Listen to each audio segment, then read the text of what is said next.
Bonjour, je suis Claudia Prolongeau et vous écoutez Crime Story, le podcast fait divers du Parisien. Un jeune garçon de 10 ans a été tué par balle. Des aveux 33 ans après. Son corps a été retrouvé 1 mois plus tard. Des hommes cagoulés ont tiré sur les mariés alors... Chaque semaine, je vous raconte une grande affaire criminelle avec le chef du service police-justice du Parisien, Damien Delceni.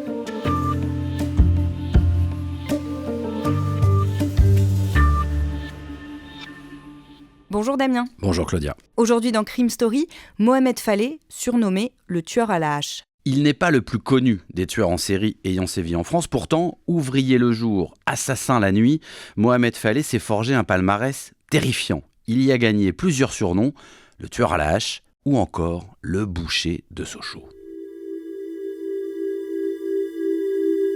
Mardi 17 novembre 1998, en périphérie de Belfort, dans le département de la Franche-Comté, à quelques kilomètres de la frontière suisse. Le matin, vers 8h, une habitante du quartier Les Résidences sort de son immeuble. Elle traverse le parking en plein air qui accueille d'habitude le marché. Ce jour-là, il est quasiment vide. C'est alors qu'elle aperçoit un homme allongé sur le ventre. Il ne fait aucun doute qu'il est mort. Elle appelle immédiatement la police et quelques minutes plus tard, les premiers agents sont sur place. Ils notent qu'à quelques mètres du corps, une grande flaque de sang semble indiquer que celui-ci a été déplacé. Pas de doute donc sur la nature criminelle du décès de cet homme. Le médecin légiste confirme cette hypothèse. Il relève sur le corps de la victime de nombreuses traces de coupures, témoignant d'une très violente agression. L'homme a été frappé sur tout le corps, mais aussi au visage et sur la nuque. À cet endroit-là, la coupure est tellement profonde que les policiers pensent qu'on a essayé de le décapiter. Sur la scène de crime, les policiers trouvent de nombreux indices. Dans une haie tout près du parking, il y a une hache de petite taille et pleine de sang. Quelques mètres plus loin, il y en a une deuxième. Toujours dans la haie, les policiers trouvent un couteau de 26 cm de long, lui aussi ensanglanté. Pour les enquêteurs, l'agresseur a d'abord frappé la victime avec la hache, puis a tenté de la décapiter à l'aide du couteau. Un procédé qu'on voit rarement et un meurtre qui a eu lieu au beau milieu d'un quartier résidentiel. Le portefeuille de la victime est retrouvé dans la poche de son manteau. À l'intérieur de ce portefeuille, il y a une carte d'identité au nom de Mohamed Selami. Sur le parking, les policiers repèrent un camion garé à une trentaine de mètres du lieu de la découverte du corps.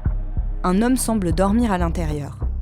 Peut-être a-t-il entendu ou vu quelque chose. Les policiers frappent à la porte du camion et le chauffeur ouvre.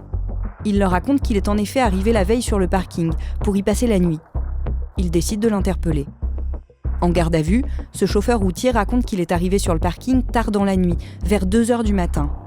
Il a lu dans son camion jusqu'à 4h, avant d'éteindre la lumière et de s'endormir. Damien, à part ça, le chauffeur n'a pas d'éléments à fournir aux policiers. Non, puisqu'il leur dit qu'il n'a à la fois rien vu et rien entendu. Mais les enquêteurs se demandent quand même si sa présence sur place dans le camion n'a pas joué un rôle, puisque lorsqu'ils ont examiné la scène de crime, ils ont eu l'impression que le tueur était parti de manière précipitée, en abandonnant d'abord le corps comme ça au milieu du parking, pas du tout dissimulé, puis surtout en laissant sur place dans une haie 2 haches et un couteau, c'est-à-dire les armes du crime, pleines de sang. Donc on a l'impression qu'il y a eu un côté départ, fuite précipitée de l'auteur. Ils se disent qu'il est possible que l'arrivée de ce camion, puisque le chauffeur leur a dit qu'il était arrivé vers 2h du matin, ait en quelque sorte dérangé le tueur qui se serait alors enfui à l'arrivée de ce camion à proximité. Auquel cas, ça leur permet surtout de pouvoir peut-être donner une heure à laquelle s'est déroulé le crime. Qui est la victime, ce Mohamed Selami donc ? C'est un homme qui a 67 ans. Il ne vit pas à Belfort, il vit à Sochaux, donc à une vingtaine de kilomètres un peu plus au sud. Alors Sochaux, c'est une ville qui est connue pour 2 raisons majeures, son club de foot et surtout l'usine Peugeot, qui s'appelle désormais Stellantis, qui est le site industriel historique et vraiment symbolique. Peugeot et Sochaux, ce sont 2 histoires intimement liées. C'est une ville, Sochaux, qui fait un peu moins de 4000 habitants et dans laquelle ce Mohamed Selami a tenu longtemps le bar du commerce. Il a été patron de ce bar pendant plus de 20 ans et il vient quelques semaines avant de prendre sa retraite. Sa famille est interrogée, notamment son fils, qui vit en Algérie, et personne ne lui connaît d'ennemi. Non, il est décrit comme un homme plutôt paisible, assez heureux dans la vie, et pas du tout habitué à la violence. Alors, qu'il ait été tué de cette manière-là, aussi sauvage, ça paraît complètement incompréhensible pour ses proches. À côté du corps, les enquêteurs ont aussi trouvé des négatifs de photos sur lesquels on distingue plusieurs personnes. L'autopsie permet de connaître précisément l'heure de la mort de Mohamed Selami. D'après le légiste, Mohamed Selami a été tué la veille de la découverte de son corps, donc le lundi 16 novembre 1998, et très probablement, d'après les examens, avant minuit. Donc, le fameux chauffeur routier qui est arrivé sur place vers 2h du matin, quelque part c'est normal qu'il n'ait rien entendu et pas vu grand-chose. En tout cas, il n'a pas fait fuir le tueur, puisque le tueur était déjà parti, a priori, à ce moment-là. Il est aussi confirmé par l'autopsie que les nombreux coups portés à la victime l'ont été avec la hache et le couteau retrouvé dans la fameuse haie à quelques mètres du corps. Il y a une dizaine de plaies au niveau de la tête et d'autres encore au niveau du reste du corps. En tout cas, la conclusion, c'est qu'il y a eu un véritable acharnement du tueur. Dans l'émission Faites entrer l'accusé, diffusée au mois de février 2020, le fils de Mohamed Selami, Saïd, raconte que son père, originaire d'Algérie, est arrivé en France très jeune, après avoir fait son service militaire en Allemagne. Issu d'une famille de commerçants, il décide de se lancer lui aussi, à Sochaux, dans le Doubs. Dans les années 70, il fait venir ses premiers enfants, nés en Algérie. Saïd grandit donc à Sochaux, aux côtés de son père et de ses frères et sœurs, issus d'un second mariage. Alors qu'il ne connaissait que très peu son père, il découvre un homme gentil, travailleur, attentionné envers ses 9 enfants. Le bar du commerce, situé au 25 avenue de la République, est une institution à Sochaux. C'est là que les ouvriers se réunissent le soir, après leur journée de travail. Le lundi 16 novembre 1998, Mohamed Selami a passé une journée classique. Il était dans son bar, repris par un de ses fils, et l'a quitté vers 20h30. À partir de ce moment-là, on perd sa trace. On sait juste qu'il est tué quelques heures plus tard, sur le parking de Belfort. Comment s'y est-il rendu ? Mystère. Ce qui est certain, c'est qu'il n'a pas conduit jusque là-bas. Il n'a ni voiture, ni permis de conduire. Et quand il se déplace, c'est toujours véhiculé par des amis. Mais il se déplace souvent. Mohamed Selami a même une vie nocturne assez remplie, et dont il ne parle pas trop. Les policiers établissent qu'il a plusieurs amantes, qu'il voit régulièrement. Certaines sont de Belfort, et il a l'habitude de les retrouver dans des bars de la ville. Bien entendu, pour les policiers, cette double vie que mène Mohamed Selami pourrait être à l'origine du meurtre. Mais ils apprennent qu'il pourrait aussi y avoir un mobile financier. Mohamed Selami avait en effet l'habitude de se déplacer avec beaucoup de liquide, 15 à 20 000 francs en petites coupures qu'il gardait toujours sur lui, dans la poche arrière de son jean. En général, c'était la caisse du bar des derniers jours. Tout le monde le savait et tout le monde s'en fichait, d'autant que Mohamed Selami, homme généreux, prêtait volontiers à ses connaissances quand elles avaient besoin d'argent. Sa femme confirme que le jour du meurtre, il avait emporté comme toujours une coquette somme en quittant le bar. Pourtant, très peu de liquidités ont été trouvées dans ses affaires après sa mort. Le mobile financier prend donc le dessus. Car avant ou après avoir été tué, Mohamed Selami semble aussi avoir été volé. Les recherches dans les bars que fréquentait Mohamed Selami permettent aux enquêteurs d'obtenir un élément primordial. Sur les négatifs trouvés à côté du corps de la victime, une patronne de bar reconnaît une femme. C'est une amie de Mohamed Selami qu'il voit souvent. Et elle habite le quartier des résidences, juste à côté du parking où le corps du père de famille a été retrouvé. Damien, les enquêteurs pensent que la femme en question, qui se prénomme Niassa, a pu avoir une relation amoureuse avec Mohamed Selami. Oui, quelque part ça change tout, parce que si Mohamed Selami avait cette maîtresse sur place, peut-être qu'elle sait quelque chose, en tout cas peut-être que le motif de la jalousie aussi pourrait se cacher derrière ce crime, donc ils vont se rendre chez elle, chez cette Niassa, ils vont l'interroger, fouiller son appartement, et en fouillant son appartement dans une perquisition, ils vont découvrir sur le sol des petites taches brunâtres qui pourraient être du sang. Niassa et son compagnon sont immédiatement placés en garde à vue. Alors ils vont nier tous les deux les faits qui leur sont reprochés, ils vont dire qu'ils n'ont strictement rien à voir dans le meurtre sauvage de Mohamed Selami. Alors ils sont plutôt convaincants, et puis surtout, l'analyse des taches qui ont été découvertes dans l'appartement révèle qu'en fait, ce n'est pas du sang, mais de la peinture. Les enquêteurs n'ont vraiment donc rien pas d'éléments à charge contre Niassa et son compagnon. Ils sont donc relâchés au bout de quelques heures sans qu'aucune charge ne soit retenue contre eux. L'enquête s'enlise et le meurtrier de Mohamed Selami n'est ni identifié ni appréhendé. Non, alors c'est malheureusement pas courant, mais en tout cas, on sait qu'en France, à peu près 20% des crimes de sang ne sont jamais élucidés. Alors il y a entre 800 et 900 homicides par an dans notre pays, donc vous faites le calcul, chaque année ça fait entre 150 et 200 crimes qui restent non résolus, en tout cas pendant un certain temps, et qui deviennent ensuite ce qu'on appelle des cold cases. C'est ce que la famille et les amis de Mohamed Selami craignent concernant cette affaire. Oui, tout à fait, mais en 1998, c'est une année un peu charnière en termes de police technique et scientifique en France, puisque depuis peu, l'ADN commence à avoir une place prépondérante, à faire son entrée dans les enquêtes criminelles, et on vient aussi de lancer le premier fichier national automatisé des empreintes génétiques. Alors ça, la famille de Mohamed Selami, elle ne le sait pas, mais en tout cas, ça va être salutaire pour la résolution non seulement du meurtre de Mohamed Selami, mais de beaucoup d'autres. Le mardi 17 novembre 1998, à Belfort en Franche-Comté, Mohamed Selami, le patron d'un bar de Sochaux, une ville à 20 km plus au sud, est retrouvé mort. Il a été frappé à de multiples reprises avec une hache et on a tenté de le décapiter. C'était un bon vivant, apprécié par ses clients qui avaient la réputation de se déplacer avec beaucoup de liquide sur lui et qui prêtaient facilement de l'argent. Le soir de son meurtre, on a également volé à Mohamed Selami l'argent qu'il avait sur lui. Pour les enquêteurs, ça pourrait être le mobile du crime. Mais l'enquête s'enlise. Jusqu'à ce qu'un autre homme soit victime d'un agresseur, armé lui aussi d'une hache. Dans la nuit du mercredi 3 au jeudi 4 mars 1999, 4 mois après le meurtre de Mohamed Selami, un dénommé Max déboule dans le bar du commerce de l'avenue de la République à Sochaux. Il a 31 ans, semble choqué et a une énorme blessure au cou. Il a du sang partout. Max se jette sur un client, il lui dit qu'il a vu le diable et lui explique que l'homme qu'il a agressé se fait appeler Bouraba. Puis il s'effondre, gravement blessé. Les secours arrivent en quelques minutes. Max est transféré à l'hôpital dans un état grave, mais il survit à ses blessures. Quelques heures plus tard, les policiers l'entendent. Max raconte que tout a commencé tard dans la soirée. Alors qu'il marche dans Sochaux, il rencontre un homme qui se présente par un surnom, Bouraba. Les deux hommes marchent côte à côte quand Max dit sentir un énorme coup porté sur sa tête. Il se retourne et voit son agresseur, une hache dans la main droite. L'inconnu porte le doigt à ses lèvres et lui murmure « chut ». Puis, profitant de la sidération de Max, il le frappe une deuxième fois, au niveau du front. La première entaille fait 10 cm, la deuxième 8 cm. Les policiers questionnent les habitués du bar pour savoir si le surnom de Bouraba leur évoque quelqu'un. La réponse est oui. Plusieurs d'entre eux désignent un ancien client renvoyé de l'établissement à cause de son comportement. Il s'appelle Mohamed Faleh.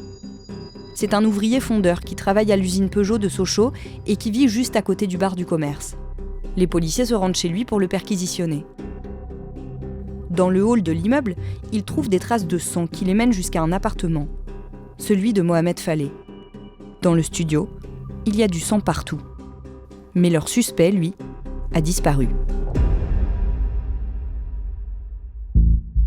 Damien Delceni, en apprenant cela, le fils de Mohamed Selami fait vite le lien avec l'agression de son père, tué à coups de hache, et il fait la route jusqu'à Belfort pour informer les policiers qui travaillent sur ce crime non résolu. Oui, des meurtres avec des haches, il n'y en a pas tous les jours. On est dans la même région, Sochaux, Belfort, on l'a rappelé, c'est une vingtaine de kilomètres.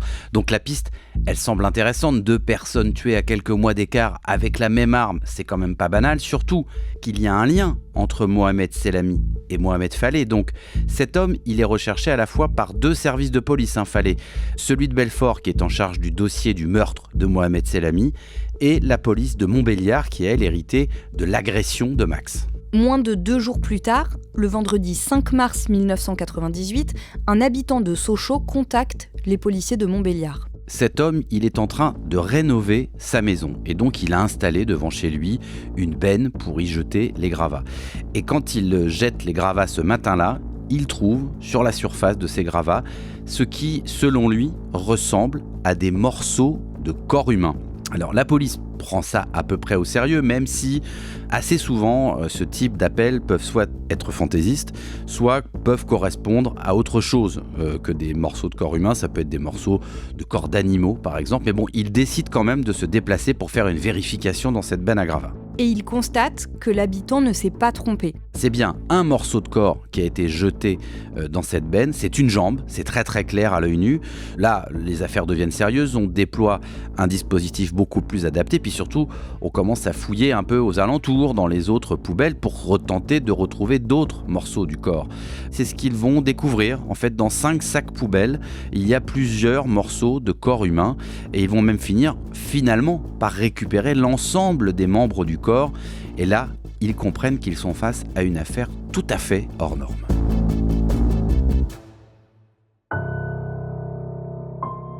À la morgue de l'hôpital de Montbéliard, une première autopsie conclut à une mort par un objet contondant, pouvant correspondre à une hache ou un couteau de boucher.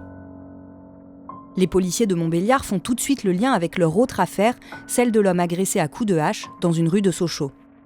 Ils pensent aussi que ce corps peut être celui d'un homme, signalé disparu quelques jours plus tôt.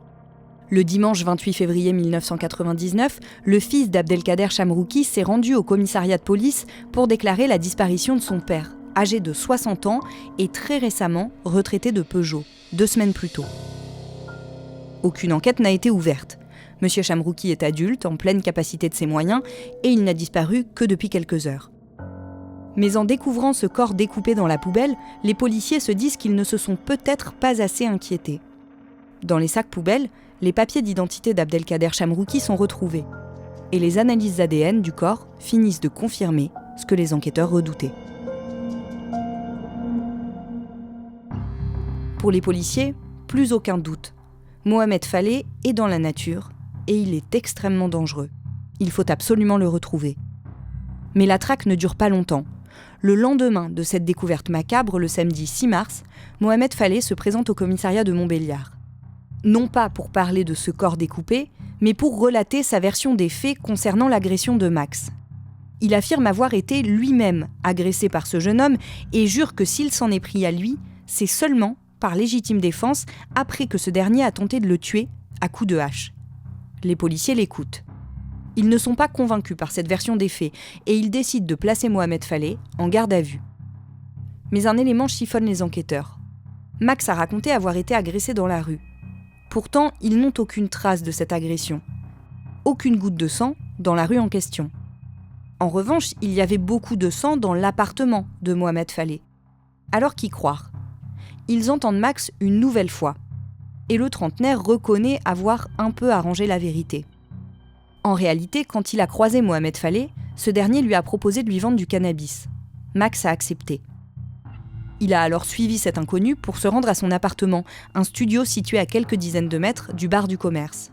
C'est une fois arrivé là que l'ouvrier de chez Peugeot l'attaque à coups de hache. Cette fois-ci, la version de Max colle aux éléments relevés. Damien, les enquêteurs pensent désormais que Max dit la vérité, mais Mohamed Fallé, lui, maintient sa version. Sans vraiment convaincre les policiers, le lundi 8 mars, à l'issue de sa garde à vue, il est mis en examen pour tentative d'assassinat donc sur ce Max et placé en détention provisoire. En revanche, pour l'instant, il n'est pas poursuivi pour le meurtre d'Abdelkader Chamrouki. Alors, ça ne veut pas dire que les enquêteurs le pensent innocent, mais ils n'ont pas, à ce stade, d'éléments suffisants contre lui. Il ne peut donc pas être poursuivi. En revanche, ils peuvent comparer l'ADN d'Abdelkader Chamrouki avec les traces retrouvées chez Mohamed Fallé. Oui, parce qu'on l'a dit, il y a beaucoup de sang chez Mohamed Fallé. C'est peut-être pas seulement le sang de Max, c'est peut-être le sang d'autres personnes. Donc ces analyses, elles prennent un peu de temps. Mais quand les résultats tombent 1 mois plus tard, en avril, elle confirme que le sang retrouvé chez Mohamed Fallé appartient bien en partie à Abdelkader Chamrouki. Le principal suspect, Mohamed Fallé, lui continue à nier, mais il va donc être mis en cause, mis en examen pour assassinat et atteinte à l'intégrité d'un cadavre. Ça vise en réalité le fait qu'il ait découpé le cadavre post-mortem. Et l'histoire ne s'arrête pas là. Non, parce qu'en faisant des recherches sur les antécédents judiciaires de Mohamed Fallé, les enquêteurs vont découvrir qu'il a été suspecté dans une autre affaire d'homicide encore. Cette fois-ci, c'est l'assassinat d'une femme, une certaine Anna Ratti, qui avait été tuée chez elle et qu'on avait essayé de décapiter. 4 ans plus tôt, vendredi 29 septembre 1995, Anna Ratti, une femme âgée de 82 ans, retire de l'argent à Audincourt, une petite commune située à côté de Sochaux. Au distributeur, Anna Ratti demande 15 000 francs, une somme rondelette. Quelques heures plus tard, un enfant qui joue dans la rue perd son ballon sous une voiture. En se penchant pour le récupérer, il découvre le corps de la vieille dame. Anna Ratti a été tuée et son corps dissimulé sous sa propre voiture. La vidéosurveillance de la banque permet d'identifier Mohamed Falleh au moment où il épie la vieille dame en train de retirer de l'argent. Immédiatement placé en garde à vue, il nie les faits. Un témoin présent dans la rue à ce moment-là est appelé. Il tente de l'identifier, mais il ne parvient pas à se prononcer. Les enquêteurs n'ont rien contre Mohamed Falleh et ils le relâchent. 4 ans plus tard, quand ils reprennent le dossier, ils se disent qu'ils sont probablement passés à côté de quelque chose. Ils recontactent le témoin qui avait refusé de confirmer quoi que ce soit et lui font savoir que le suspect est désormais en détention. Le témoin change d'attitude. Sans aucune hésitation, il désigne Mohamed Falleh comme le meurtrier d'Anna Ratti et précise que s'il ne l'a pas fait plus tôt, c'est qu'il craignait des représailles. Le lundi 5 février 2001, Mohamed Falleh est mis en examen pour l'assassinat d'Anna Ratti et une nouvelle fois pour atteinte à l'intégrité d'un cadavre. Concernant l'assassinat du patron du bar Mohamed Selami, en revanche, les charges sont insuffisantes. Mohamed Falleh n'est pas inquiété. Le lundi 24 mars 2003, le procès de Mohamed Falleh pour l'assassinat d'Abdelkader Chamrouki et la tentative d'assassinat de Max s'ouvre devant la cour d'assises du Doubs. L'accusé, âgé de 59 ans, nie toujours. Damien, pourquoi est-ce que ces deux affaires sont réunies en un procès, mais pas celle de l'assassinat d'Anna Ratti ? C'est une pure question d'organisation judiciaire et puis aussi un peu de chronologie et d'agenda. En réalité, l'affaire Chamrouki et l'affaire de Max, elles ont été rapprochées parce qu'elles étaient rapprochées dans le temps et qu'elles se trouvaient au même endroit. Anna Ratti était une affaire plus ancienne qui n'a donc pas été, le dossier n'a pas été versé dans ce premier dossier, donc ça accumule en fait les procès. Là, il n'est jugé à ce moment-là que pour effectivement l'affaire Chamrouki, l'assassinat d'Abdelkader Chamrouki et la tentative d'assassinat de Max. Les autres procès viendront ensuite. Qu'est-ce qu'on sait de cet homme ? Il est décrit par ceux qui le connaissent comme un homme tranquille.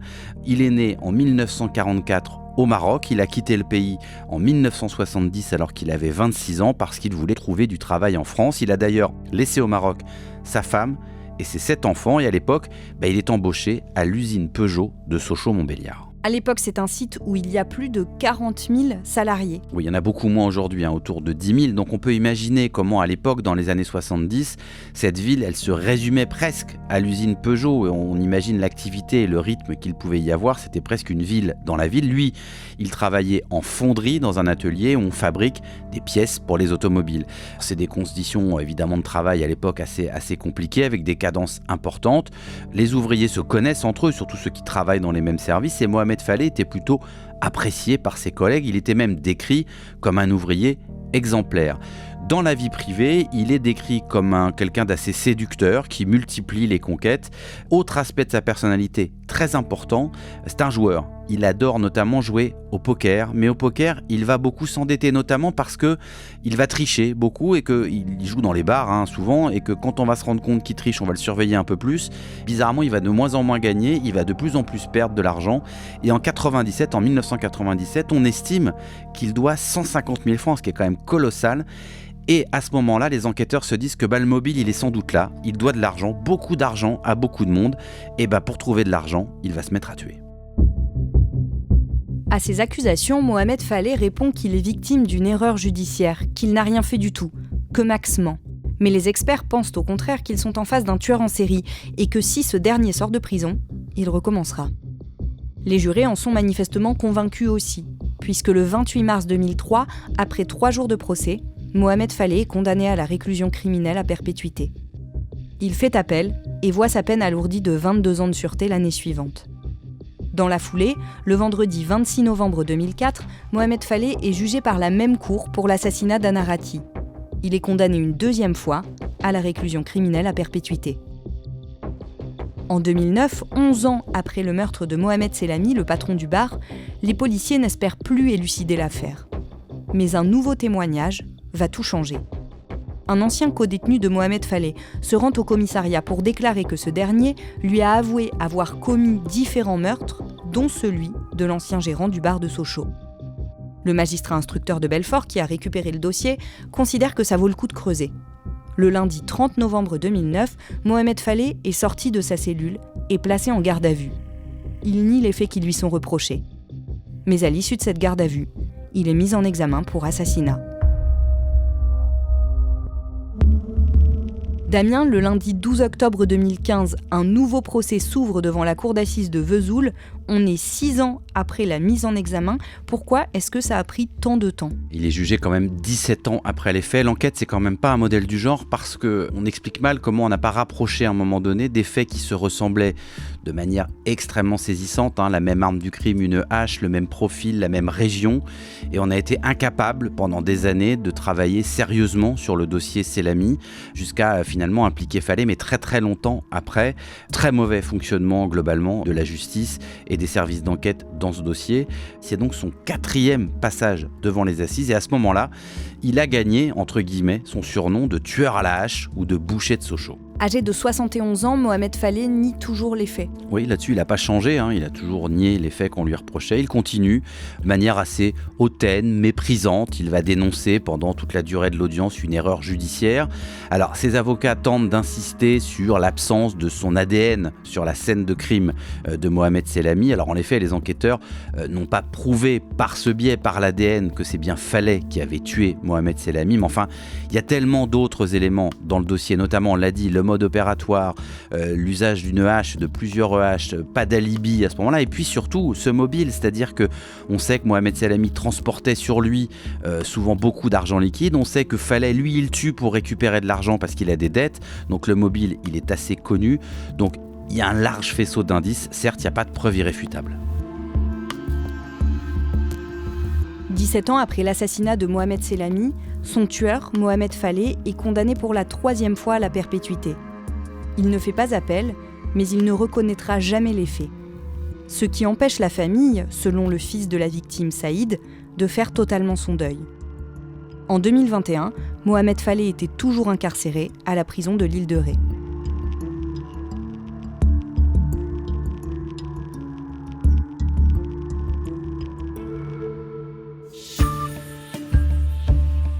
Vous venez d'écouter Crime Story, Mohamed Falleh, le tueur à la hache. Ce récit était écrit par Claudia Prolongeau et raconté avec Damien Delseny.